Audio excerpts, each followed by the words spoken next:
రైతుల నుంచి ప్రభుత్వం ధాన్యాన్ని కొనుగోలు చేయకపోతే తీవ్ర స్థాయిలో ఉద్యమిస్తామనంటున్నారు కోనసీమ వైఎస్ఆర్సీపీ జిల్లా అధ్యక్షుడు చిర్ల జగ్గిరెడ్డి. ధాన్యాన్ని కొనుగోలు చేయాలి అని డిమాండ్ చేస్తూ జిల్లా కలెక్టర్ కార్యాలయానికి సమీపంలో వైఎస్ఆర్సీపీ శ్రేణులతో నిరాహార దీక్ష చేపట్టారు. గత ప్రభుత్వం అమలు చేసిన ఏ ఒక్క పథకాన్ని కూటమి ప్రభుత్వం అమలు చేయకపోగా రైతుల వద్ద ధాన్యం కొనుగోలు చేయకుండా ఇబ్బందులు పాలు చేస్తోంది అన్నారు జగ్గిరెడ్డి. నిరాహార దీక్షతో ఆయన ప్రభుత్వం కళ్లు తెరుచుకొని ధాన్యం కొనుగోలు చేయాలి అని డిమాండ్ చేశారు.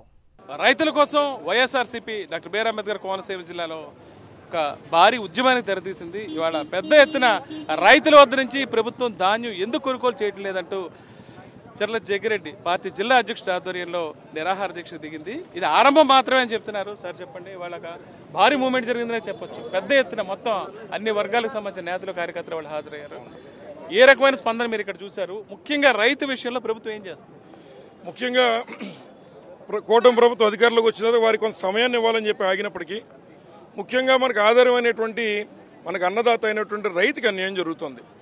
దాన్ని చూసి ఏదైతే వారి కష్టపడి పండించిన ధాన్యాన్ని గిట్టుబాటు ధరకు కూడా ఇవ్వకుండా తీసుకోకుండా దళారులకి ఇచ్చే విధంగా ఈ ప్రభుత్వం చేస్తుంది.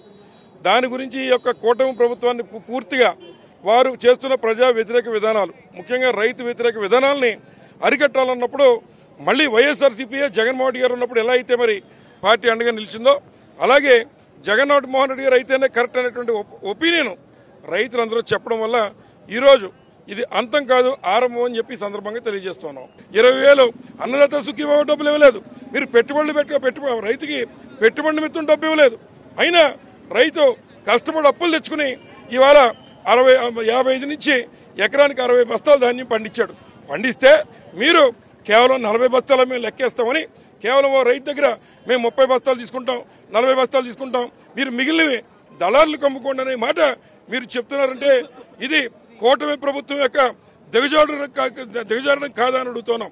ప్రశ్నిస్తానన్న పవన్ కళ్యాణ్ గారు కుంభకర్ణులా నిద్రపోతున్నటువంటి నారా చంద్రబాబు నాయుడు గారిని అమరావతిలో భ్రమరావతిలో ఉన్నాడు చంద్రబాబు నాయుడు గారు. అక్కడికి వెళ్ళి మీరు వారిని నిద్రలేపి మీరు ప్రశ్నించాలని మరి కోనసీమ రైతాంగం తరపున మీరు ప్రశ్నించాలని మేము కూడా కోరుతున్నాం. ఇది ఎక్కడితో ఆపం.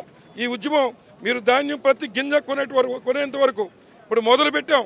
ఇంకా అనేక రకాలుగా ఉద్యమం చేసి అవసరమైతే కోనసీమలో రైతుల యొక్క దమ్మేంటో ఈ కూటమి ప్రభుత్వానికి కళ్ళగట్టినట్టు చూపించే కార్యక్రమం చేస్తామని హెచ్చరిస్తూ ఉన్నాం. ఇది ఆరంభం మాత్రమే చెప్తున్నారు. కోనసీమలో రైతుల దగ్గర పూర్తి స్థాయిలో ప్రభుత్వం ధాన్యం కొనే వరకు ఎట్టి పరిస్థితుల్లో ఊరుకునేది లేదని ఖచ్చితంగా తీవ్ర స్థాయిలో ఉద్యమిస్తామని జగ్గిరెడ్డి చెప్తున్నారు. అమలాపురం నుంచి విజయస్మత్ హరీష్ ఫర్ సాక్షి న్యూస్.